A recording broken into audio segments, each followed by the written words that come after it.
Ерназар ауылындағы асыл тұқымды жылқы өсірумен шұғылданатын Мукинов шаруа қожалығы көптеген ғылыми жетістіктерге жетіп отыр. 2022 жылы Бесқарағай аталатын қазақы жылқының жаңа типін шығарған. Шойынқара мен байторы деген атауға ие болған жылқылардың ерекшелігі кез келген ауа райына төзімді, бойы биік, етті әрі сүтті. Селекциялық жұмыспен Алматыдағы Қазақ ұлттық аграрлық университеті мен Семейдегі Шәкәрім университетінің ғалымдары айналысқан.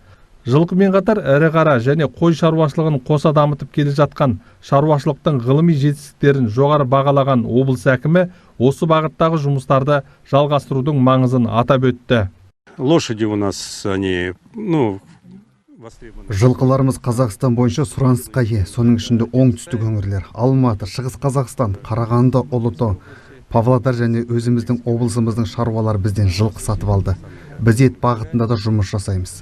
Облыс әкімі сапар аясында барлық сұрақтар бойынша тиісті басқарма басшылары мен аудан әкіміне тың тапсырмалар жүктеп, апта сайын есеп беріп отыруды міндеттеді. Ермек Исабаев, Елжан Мағзумов, Семей телеарнасы.